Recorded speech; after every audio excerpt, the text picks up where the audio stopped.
Hello student, welcome back to my channel Akhil math classes. तो बच्चों आज हम स्टार्ट करने वाले हैं क्वेश्चन नंबर 8 का पहला बिट। ओके, तो आई होप आपने प्रीवियस सारे वीडियो देख लिए हो। तो अब हम स्टार्ट करने वाले हैं 8। और मैं आपको बता दूं कि हम बहुत ही जल्द और लाइव क्लासेस शुरू करने वाले हैं यूट्यूब पे। मैंने कम्युनिटी पोस्ट में अपडेट कर दिया है। तो मंडे से क्लासेस होंगी, 11 अप्रैल से क्लासेस शुरू होंगी। ओके, तो हर दिन रात को क्लासेस होंगे 8:30 to 9:30। मैंने उसके बारे में कम्युनिटी पोस्ट में एक पोस्ट किया हुआ है, आप जाके देख लेना। तो चलो स्टार्ट करते हैं क्वेश्चन नंबर 8 का पहला बिट। देखो यहाँ पर क्वेश्चन क्या लिखा हुआ है, 7 to the पावर यहाँ पर लिखा हुआ है 2x + 3 इक्वल टू यहाँ पर 1 लिखा हुआ है। हमें सवाल में क्या बोला है कि x की वैल्यू निकालो। तो कैसे निकालेंगे, ध्यान से देखो। तो सबसे पहले क्या कर देंगे बच्चों, दोनों तरफ से हम सेम कर देंगे। इस तरह के क्वेश्चंस मैंने करवाए हुए हैं, इसका कॉन्सेप्ट भी मैंने समझाया हुआ है, क्लास 7th 8th के वीडियो में मैंने समझाया हुआ है। तो यहाँ पर भी और एक बार देख लो। आपको क्या करना है बच्चों, दोनों तरफ सेम रखना है। पहला कंडीशन क्या है आपका, दोनों तरफ LHS एंड RHS दोनों केस में क्या करना है आपको, LHS पर भी और RHS पर भी दोनों आपको सेम बेस रखना है, बेस इक्वल करना है, मतलब बेस सेम रहना चाहिए। ओके, तो यही रूल है हमारा।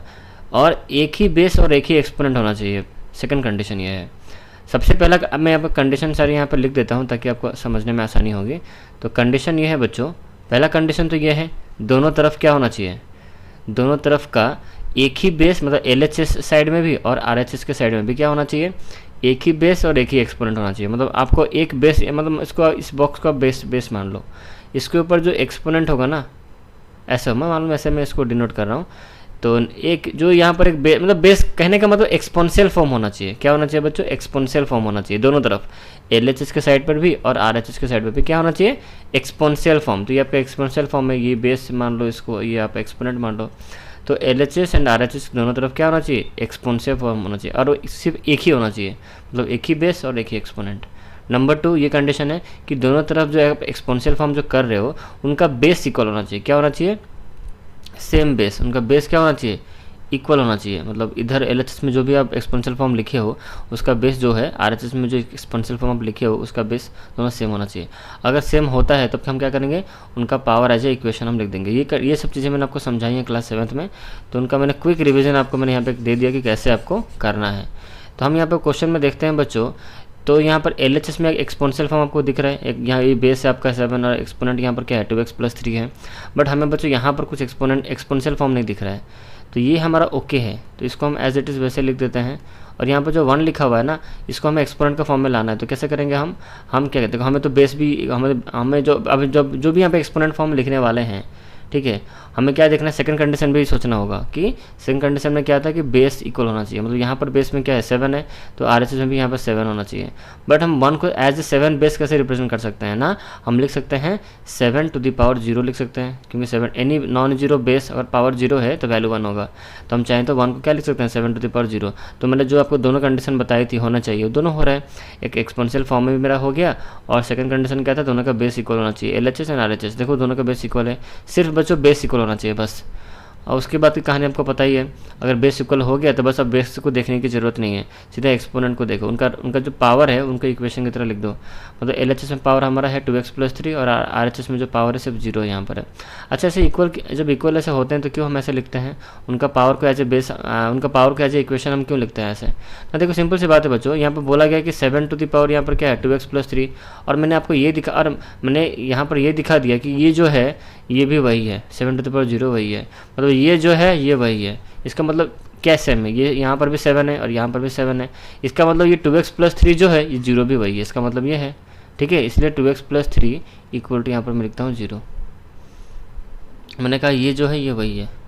ओके, सिंपल सी बात है। तो यहाँ पर 7 to the पावर, अब नॉर्मली चाहो तो इसको ऐसे भी सॉल्व कर सकते हो। यहाँ पर क्या है 7 to the पावर 0 है, ठीक है। तो यहाँ पर 7 to the पावर 2x + 3 है, ये जो है ये वही है। तो यहाँ पर 0 होना चाहिए, बट यहाँ पर 2x + 3 है। तो मुझे यहाँ पर x की वैल्यू में क्या रखूँ, इस जगह पर x की वैल्यू में क्या रखूँ कि ये टोटल यहाँ पर जो पावर यहाँ पर है यहाँ पर 0 आ जाए, ठीक है। तो मैं x की वैल्यू कैसे निकालो ना, ऐसे में निकालो। देखो इसको इक्वेशन बना के तभी ना निकालोगे x की वैल्यू। अब देखो चेक करो, तो 2x + 3 = 0। अब इसको सॉल्व करो, 2x = यहाँ पर हो गया बच्चों -3, तो x की वैल्यू यहाँ पर -3/2, -3/2। x की वैल्यू क्या निकली, -3/2। अब चाहो तो यहाँ पर चेक भी कर सकते हो। एक मिनट बच्चों, यहाँ पर क्या है 2x + 3 हो गया, यहाँ पर क्वेश्चन ये था। उसके बाद यहाँ पर एक मिनट चेक कर लेता हूँ। हाँ ठीक है, करेक्ट है, x की वैल्यू -3/2। अब चाहो तो देख सकते हो। अब यहाँ पे x की वैल्यू -3/2 यहाँ पर पुट करो, आपको पता चल जाएगा। पुट करो, यहाँ पर हमारा सवाल क्या था, 2x + 3 था ना, यहाँ पर 2x + 3। अब यहाँ पे x की जगह पुट करो वैल्यू, 2 × x की वैल्यू कितना हुआ, -3/2। यहाँ पुट करो, पुट किया मैंने, x की जगह -3/2 पुट किया, यहाँ पर +3 था, तो ये 2 कैंसिल होकर क्या बचा है, 7 टू द पावर यहाँ पर क्या, -3 + 3, तो -3 + 3 क्या होता है, 0 होता है। तो देखो इसके समान हुआ कि नहीं, ठीक है। तो यहाँ पर x की वैल्यू क्या रखे कि इसके इक्वल हो जाए, 7 to the power 0, 7 to the power 0 जो उसके इक्वल हो गया। तो अब ये आपको मैं डिटेल में कॉन्सेप्ट समझाया कि क्यों ऐसा हम करते हैं, जब बेस इक्वल हो तो पावर को क्यों इक्वल लिखते हैं, क्योंकि अब ऑलरेडी यहाँ पर बोला गया कि इक्वल है, ठीक है। तो इस तरह के जो भी आपको ऐसे कुछ दिखे, अगर बेस इक्वल कर दिया आपने तो बस अब बेस को नहीं देखना है, सिर्फ उनका पावर को आप लिख दो, पावर को एज ए इक्वेशन के फॉर्मेट में लिख दो। तो बस ये चीज़ आपको याद रखनी थी। और क्यों होता है मैंने आपको ये भी बता दिया, क्योंकि दोनों सेम करना होता है हमें, ओके। अब आते हैं क्वेश्चन नंबर बिट 2 पे। तो ये कॉन्सेप्ट मैंने ऑलरेडी समझाई थी, फिर से मैंने समझा दिया। अब आते हैं क्वेश्चन नंबर बिट 2 पे। तो ये रहा हमारा सवाल। तो क्वेश्चन आपको दिख ही रहा है, मैं और एक बार लिख देता हूँ, 2 to the power x + 1 = 4 to the power x - 3, okay. अच्छा, अब हमें यहाँ पर क्या करना है, ध्यान से, यहाँ पे इम्प्लाइज एंड रहेगा। अब यहाँ पर आपको दिख रहा है यहाँ देखो, आपको यहाँ पर दिख ही रहा है कि दोनों एक्सपोनेंट के एक्सपोनेंशियल फॉर्म में है, ये भी है और ये भी है, ठीक है। तो इसको और हम तोड़ते हैं, ये x2 to the power x + 1, ये जो 4 है ना, देखो अब मुझे क्या करना है, मुझे बेस को इक्वल करना है। एक्सपोनेंशियल फॉर्म तो मुझे दिख रहा है दोनों तरफ, LHS और RHS की तरफ, दोनों तरफ एक्सपोनेंशियल फॉर्म दिख रहा है। मैंने क्या कंडीशन बोला था बच्चों, पहला कंडीशन एक्सपोनेंशियल फॉर्म होना चाहिए दोनों तरफ, सेकंड कंडीशन बेस इक्वल होना चाहिए। बट यहाँ पर तो बेस इक्वल नहीं है, यहाँ पर 4 है, यहाँ पर 2 है। तो इसको मैं क्या, 4 को मैं कैसे लिखूँ कि मेरा बेस 2 आ जाए, तो मैं 4 को लिख दूंगा 2 का स्क्वायर, ठीक है। तो 4 को मैंने बस रिप्लेस करके वहाँ पर क्या लिखा, 2 का स्क्वायर लिखा, और उस 4 के ऊपर जो पावर था हमारा x - 3, उसको एज इट इज़ यहाँ पर ऐसे ही लिखा जाएगा। अब ये आपका कितना हो जाएगा, 2 टू द पावर x + 1 हो गया यहाँ पर इक्वल टू। अच्छा, अब ये 2 मल्टीप्लाई हो रहा है इन दोनों के साथ, ठीक है। तो 2 मल्टीप्लाई हो रहा है इन दोनों के साथ, तो कितना हो जाएगा, मैं डायरेक्टली यहाँ पर कर दे रहा हूँ, 2 मल्टीप्लाई विथ x - 3 बोथ। तो यहाँ पर एक्चुअली ब्रैकेट है, चलो डायरेक्टली नहीं करते, मैं आपको और एक स्टेप यहाँ पर कर ही देता हूँ। मैं आपको यहाँ पर समझाने की कोशिश कर रहा हूँ कि यहाँ पर जो पावर हमारा 2 है और उसके ऊपर जो पावर और एक पावर है 2 के ऊपर x - 3, दोनों पावर आपस में क्या होंगे, multiply according to law of exponent. तो यहाँ पर हो गया आपको बच्चों 2 टू द पावर x + 1 हो गया यहाँ पर इक्वल टू, और ये कितना हो जाएगा, 2 मल्टीप्लाई होगा इन दोनों के साथ, 2 मल्टीप्लाई करो दोनों के साथ, तो कितना हो जाएगा, 2 मल्टीप्लाई करो x - 3, तो 2 फर्स्ट मल्टीप्लाई होगा x के साथ, फिर 3 - 3 के साथ मल्टीप्लाई होगा। बच्चों यहाँ पर मैंने ब्रैकेट क्यों दिया, क्योंकि ये देखो, ये जो 2 जो पावर है वो मल्टीप्लाई हो रहा है किसके साथ, इन दोनों के साथ मल्टीप्लाई हो रहा है, इसलिए मैंने यहाँ पर ब्रैकेट दिया। और ये ब्रैकेट का जो कॉन्सेप्ट है मैंने ऑलरेडी आपको प्रीवियस, अभी तक मेरा अगर वीडियो आप देख के आ रहे हो तो ये कॉन्सेप्ट आपको समझ में आ गया होगा। तो 2x - 6 हो गई है वही ये वाला इधर, ओके। अच्छा, अब तो कुछ तोड़ नहीं सकता। अब देखो हमारा जो 2 कंडीशन हमें चाहिए थे वो हो चुके हैं। क्या 2 कंडीशन था हमारा, ना एक्सपोनेंशियल फॉर्म होना चाहिए, वो भी है, और सेकंड कंडीशन क्या होना चाहिए, ना बेस इक्वल होना चाहिए। देखो यहाँ पर भी बेस आपका 2 LHS में और RHS में भी आपका बेस 2 है, तो राइट पावर आ जाए इक्वेशन। तो x + 1 = यहाँ पर कितना हो जाएगा, 2x - 6। तो बच्चों ये रहा आपका कॉन्सेप्ट। अब ये कॉन्सेप्ट मैं बार बार हर क्वेश्चन में नहीं समझाने वाला आपको, मैंने 1-2 क्वेश्चन, पहला 2 क्वेश्चन मैंने आपको समझा दिया कैसे हो रहा है। अब बाकी क्वेश्चन सिर्फ मैं करते चलूँगा, आप सिर्फ देखते चलो कि कैसे हो रहा है। अब इसको आप सॉल्व करते हैं, सिंपल सी बात है, ये x इधर है, इसको इधर लाओ तो ये -2x हो गया, इक्वल टू ये -6 इधर था, ये +1 को इधर लाओ तो -1 हो गया इधर। तो ये आपका हो जाएगा -1x इक्वल टू यहाँ पर कितना, -7 हो गया। तो ये एक यहाँ पर माइनस माइनस कैंसिल हो गया आपका, ठीक है। तो x इक्वल टू यहाँ पर कितना हो जाएगा बच्चों, x इक्वल टू, 1 मिनट, हाँ, तो x equal to minus minus cancel होता है, x की वैल्यू 7 हो गई, और क्या, x की वैल्यू कितनी हो गई बच्चों, 7। ओके, आई होप आप समझ गए होंगे। आगे बढ़ते हैं। तो पहले 2 क्वेश्चन में मैंने आपको कॉन्सेप्ट समझा दिया कि ऐसे हो रहा है। अब मैं आप करते चलूँगा, आप देखते चलो सिर्फ, ठीक है। देखो नेक्स्ट स्टेप, यहाँ पर वही चीज़ हो रही है, देखो 2 टू द पावर 5x + 3 में यहाँ पर लिख दूंगा, राइट। अब इसको सॉल्व करूँगा, 8 को मैं क्या लिख सकता हूँ बच्चों, 2 का क्यूब लिख सकता हूँ, ओके। यहाँ पर x + 3 हो गया आपका, राइट। नेक्स्ट देखो, अब यहाँ पर देखो 5x + 3 यहाँ पर मैं ऐसे लिखूँगा इक्वल टू, अब देखो, अब यहाँ पर दोनों पावर को मल्टीप्लाई करना है, 3 multiply with x + 3, right. That implies 2 to the power यहाँ पर कितना हो जाएगा, 5x + 3 इक्वल टू, इसको 2 को जो पावर मल्टीप्लाई होंगे, 3 मल्टीप्लाई होगा इन दोनों के साथ, तो कितना हो गया, ये हो गया आपका 3x + 9 हो गया, राइट। अब देखो दोनों का बेस इक्वल हो गया, राइट पावर आ जाए इक्वेशन, 5x + 3 इक्वल टू यहाँ पर कितना हो जाएगा, 3x + 9, ठीक है। अब देखो नेक्स्ट स्टेप, अब तो ये लीनियर इक्वेशन बन गए। लीनियर से सॉल्व करना आपको आता है ये इक्वेशन। 3s को इधर लाते हैं, क्योंकि लाइक टर्म सब क्या कहाँ पर होंगे, मतलब जितने वेरिएबल पार्ट वाले LHS में होंगे। तो 9 यहाँ पर है, इसको इधर ले आओ -3, तो ये कितना हो जाएगा, 5 में से 3 गए 2, तो 2x इक्वल टू यहाँ पर कितना, 9 में से 3 के 6, तो x की वैल्यू कितनी हो जाएगी बच्चों 6/2, तो x की वैल्यू यहाँ पर आ गई 3। ओके, इजी क्वेश्चन है, कुछ टफ नहीं है, इजी है सारे क्वेश्चन। अब पढ़े हो क्लास 7 8, अगर पढ़े हो अच्छे से तो ये सब चीज़ तो आपके लिए नॉर्मल लग रहा होगा।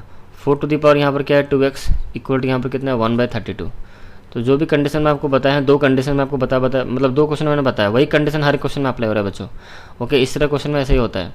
तो यहाँ पर 4 है, तो क्यों ना इसको भी और छोटा कर लिया जाए, क्योंकि 32 को मैं 4 एज ए 4 पावर तो रिप्रेजेंट कर नहीं सकता, तो बेटर इसको ही मैं तोड़ देता हूँ। 4 को मैं क्या लिखूँगा 2 का स्क्वायर लिख दूंगा। 2 में इन दोनों को हम कर सकते हैं। देखो 32 को भी आप एज ए बेस 2 रिप्रेजेंट कर सकते हो, और यहाँ पर 4 को भी एज ए एक्सपोनेंशियल फॉर्म लिखोगे तो 2 एज ए बेस आप लिख सकते हो। तो मैं 2 बेस में 32 को तोड़ सकता हूँ, 4 को भी तोड़ सकता हूँ, बट 32 को मैं 4 नहीं कर सकता। इन दोनों को मैं 2 रख सकता हूँ, मुझे सेम करना है ना दोनों को बस। तो 4 को मैंने लिखा 2 का स्क्वायर, इसके ऊपर पावर हमारा कितना है 2x है इक्वल टू, और यहाँ पर 32 की जगह मैं क्या लिखूँगा 2 टू द पावर 5। अब जाओ तो करके देख सकते हो। 32 को आप प्राइम से निकालो, देखो 2 5 बार आएगा, चेक करो। ये 16 हो गया, 2 करने से ये 8 हो गया, फिर 2 करने से ये 4 हो जाएगा, फिर यहाँ पर ये 2 करो, ये 2 हो गया आपका, राइट। अच्छा, तो गिन लो यहाँ पर कितने 2 हैं, देखो 5 बार है कि नहीं। नेक्स्ट अब हमें क्या करूँ, इन दोनों पावर को मल्टीप्लाई कर दूंगा। अब मैं स्टेप लिख लूँगा, डायरेक्ट मैं यहाँ पर कर दे रहा हूँ। मल्टीप्लाई किया कितना हो गया आपका 4x हो जाएगा इक्वल टू यहाँ पर कितना हो जाएगा, ऊपर चला जाएगा कितना, ये 1/2 टू द पावर 5 हो गया ना, तो ये ऊपर चला जाएगा तो कितना हो जाएगा 2 टू द पावर -5। अब आप देख सकते हो जो भी कंडीशन हमें चाहिए, एक्सपोनेंशियल फॉर्म दोनों तरफ और बेस इक्वल है। बस ये 2 चीज़ आप हमेशा बच्चे करने की कोशिश करना लास्ट में। कहाँ पर ये 2 चीज़ हर क्वेश्चन में आपको दिमाग में होना चाहिए, एक्सपोनेंशियल फॉर्म में होने चाहिए दोनों तरफ LHS एंड RHS, और सेकंड कंडीशन दोनों के बेस इक्वल होने चाहिए। तो यहाँ पर देखो बेस इक्वल, तो राइट पावर इज इक्वेशन, तो 4x इक्वल टू -5 हो गया आपका। तो x की वैल्यू यहाँ पर कितनी हो जाएगी बच्चों -5/4। ओके, आगे बढ़े, आगे बढ़ते हैं। नेक्स्ट क्वेश्चन नंबर बिट 5, इसको चलो करते हैं। तो ये तो बहुत इजी सवाल है, कुछ नहीं डरना नहीं है, बहुत इजी क्वेश्चन है। मैं क्वेश्चन को और एक बार लिखता हूँ, 4 to the power x - 1 into ये आपका 0.5 यहाँ पर लिखा हुआ है। क्वेश्चन का बच्चों मैं और एक बार लिख रहा हूँ, ठीक है। 3 - 2x इक्वल टू यहाँ पर लिखा हुआ है 1/8, यहाँ पर x लिखा हुआ है। चलो कोई नहीं, क्वेश्चन देखकर डरना नहीं है, करना है इसको। 4 को मैं क्या लिख सकता हूँ बच्चों 2 का स्क्वायर में लिख सकता हूँ, कोई दिक्कत नहीं मुझे लिखने में। 2 का स्क्वायर, इसके ऊपर पावर हमारा कितना है x - 1 है, ध्यान से देखना। अब इसको करो, 0.5 जो लिखा हुआ है बच्चों उसको मैं क्या लिख सकता हूँ 0.5 मतलब कितना भाई, 0.5 का मतलब होता है बच्चों 5/10 होता है। तो 5/10 को लोएस्ट टर्म करेंगे तो ये कितना हो जाएगा आपका 1/2 होगा फ्रैक्शन। तो मैं यहाँ पर क्या लिख सकता हूँ, यहाँ पर मैं 1/2 भी तो लिख सकता हूँ ना। यहाँ पर मैं यहाँ पर क्या लिख सकता हूँ 1/2, यहाँ पर मैंने लिखा 0.5 मतलब 1/2 हो गया आपका। पावर यहाँ पर 3 - 2x राइट इक्वल टू, अब देखो यहाँ पर 8 है, इसको मैं क्या लिख सकता हूँ 2 का क्यूब लिख सकता हूँ मैं यहाँ पर। तब एक चीज़ नोटिस करो, सारे यहाँ पर 2 के फॉर्मेट में यहाँ पर हो रहे हैं सारे। ये आपका इसको मल्टीप्लाई कर दो, कितना हो जाएगा, ये पावर आपस में मल्टीप्लाई हो जाएंगे, तो दोनों के साथ मल्टीप्लाई होगा 2। अच्छा, ये 1/2 लिखा हुआ है उसको मैं ऐसे भी तो लिख सकता हूँ ना, 2 टू द पावर -1 ऐसे भी तो लिख सकता हूँ, ठीक है। इसके ऊपर पावर हमारा 3 - 2x है इक्वल टू, इसको भी बच्चों में ऊपर ले जा सकता हूँ, 2 टू द पावर कितना -3 हो जाएगा। यहाँ पर नीचे है ना, ऊपर जाएगा तो कितना हो जाएगा नेगेटिव हो जाएगा। ये आपने पढ़ा होगा, a to the power -1 equal to 1/, मैंने पढ़ाया था। नेगेटिव पावर है उसको नीचे ले आओ पॉजिटिव हो जाएगा। अगर मान लो नीचे आपका नेगेटिव है मतलब उसको ऊपर नीचे होगा तो ऊपर कर दो तो पॉजिटिव हो जाएगा, और ऊपर अगर नेगेटिव हो नीचे कर दो तो पॉजिटिव हो जाएगा। इस तरह से ये काम करते हैं, ठीक है। जगह चेंज होगा मतलब उसका साइन चेंज हो जाएगा, इतना याद रखो। डिनोमिनेटर से न्यूमरेटर को जाए या फिर डिनोमिनेटर से न्यूमरेटर, कोई कहीं भी जाए कोई दिक्कत नहीं, न्यूमरेटर से वो नीचे आ जाए या फिर डिनोमिनेटर न्यूमरेटर बन जाए। तो अगर चेंजेस हुआ जगह उनका तो साइन चेंज होगा, अगर पॉजिटिव हो तो नेगेटिव हो जाएगा, नेगेटिव हो तो पॉजिटिव हो जाएगा। तो यहाँ पर नीचे था तो क्या था नेगेटिव था, पावर यहाँ पर 3, तो ऊपर उसको मैं ले गया उसको, तो कितना हो जाएगा ये नेगेटिव पावर हो गया आपका -3 हो गया, और पावर x पहले से था यहाँ पर। अब सब पावर को मल्टीप्लाई करते हैं आपस में, तो ये कितना हो जाएगा बच्चों बताओ मुझे, 2 टू द पावर कितना 2 मल्टीप्लाई हो रहा है दोनों के साथ, तो कितना हो जाएगा यहाँ पर 2x - 2 हो जाएगा राइट इंटू। अब यहाँ पर भी देखो डायरेक्टली मैं कर देता हूँ 2, देखो -1 मल्टीप्लाई हो रहा है किसके साथ, इन दोनों के साथ हो रहा है, मतलब यहाँ पर ब्रैकेट आएगा आपका, ठीक है। तो कितना हो जाएगा ये -3 हो जाएगा, ये साइन चेंज हो जाएगा प्लस 2x हो जाएगा राइट इक्वल टू, यहाँ पर भी -3 मल्टीप्लाई भी तो x कितना हो जाएगा 2 टू द पावर यहाँ पर कितना हो गया -3x। तो अभी आपने एक चीज़ नोटिस किया, क्या नोटिस कर रहे हो, सबका बेस इक्वल हो रहा है धीरे धीरे। तो मैंने आपको क्या सिखाया था बच्चों, LHS में एक ही एक्सपोनेंशियल फॉर्म होना चाहिए, एक्सपोनेंशियल एक ही होना चाहिए, और यहाँ पर 2 है LHS में यहाँ पर भी है और यहाँ पर भी है, तो मेक इट 1। तो कैसे, दोनों का देखो बेस इक्वल है, यहाँ पर भी 2 है, यहाँ पर भी 2 है, राइट। रिलेशन इनटू है, तो मैंने क्या सीखा था, बेस इक्वल रिलेशन इनटू, तो पावर यहाँ पर प्लस, तो प्लस कर दो ध्यान से, पावर को 2x - 2 प्लस करना है मुझे क्या, ये वाला क्या, -3 + 2x, इतना हो गया, इक्वल टू यहाँ पर कितना हो जाएगा, 2 to the power -3x, right. Solve करो, यहाँ पर 2 सॉल्व करो, तो इसको यहाँ करने से बच्चों कितना, 2x - 2, यह प्लस माइनस -3 हो जाएगा, प्लस 2x हो जाएगा, राइट। इक्वल टू यहाँ पर 2 to the power कितना हो गया, -3x।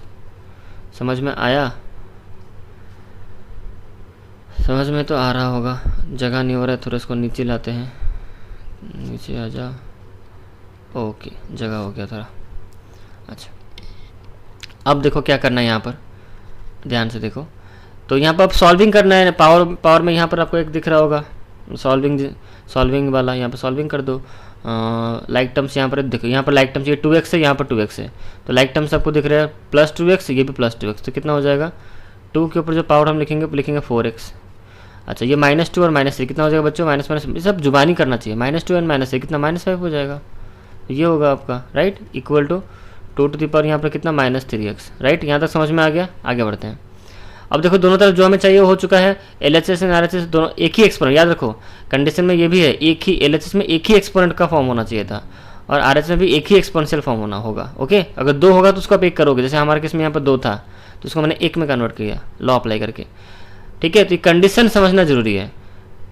तो यहाँ पर देखो LHS एंड RHS दोनों तरफ एक्सपोनेंशियल फॉर्म, एक ही एक्सपोनेंशियल फॉर्म है।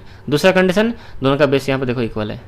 चलो, तो उनका पावर ऐसे इक्वेशन लिख दो, तो LHS में पावर कितना है, 4x - 5 है, इक्वल टू, और RHS में पावर है -3x। अब इसको सॉल्व करते हैं, तो ये लीनियर इक्वेशन बन गया। तो ये 4x को इधर रखते हैं, -3x को इधर ले आते हैं, तो कितना हो जाएगा, +3x हो जाएगा, इक्वल टू, और ये माइनस जो 5 है ना उसको उधर उसको इधर ले आते हैं, तो +5 हो गया। तो ये आपका हो गया बच्चों कितना, 7x हो गया, 7x = 5। तो x की वैल्यू यहाँ पर कितना हो जाएगा, 5/7 हो जाएगा, राइट। x की वैल्यू यहाँ पर कितना हो जाएगा, 5/7। ओके, समझ में आ गया। आई होप आपको मज़ा आ रहा है बच्चों, कॉन्सेप्ट समझ के, समझे हो पहले से भी। आगे बढ़ते हैं, वही सेम चीज़ यहाँ पर हो रहा है बच्चों, देखो यहाँ पर 2 to the power यहाँ पर कितना है, 3x - 7 है। अब यहाँ पर देखो 256 है, मैं यहाँ पर LHS को अगर देख रहा हूँ तो यहाँ पर बेस मेरा 2 है, तो मुझे भी यहाँ पर बेस 2 ही चाहिए, मुझे यहाँ पर बेस 2 चाहिए, और पावर कितना होगा मुझे नहीं पता, उसको हम करेंगे ना, मुझे बेस 2 ही चाहिए और पावर उसको हम सोचेंगे क्या करना है, तो हम क्या करेंगे, 256 का हम प्राइम फ्रैक्शन कर देंगे, और उसको ट्राई करेंगे 2 ही, जितना आपको पावर चाहिए हमें 2 ही चाहिए ना, क्योंकि एज पर द कंडीशन, मतलब हमें LHS RHS में पावर सेम होना, तो बेस सेम होना चाहिए।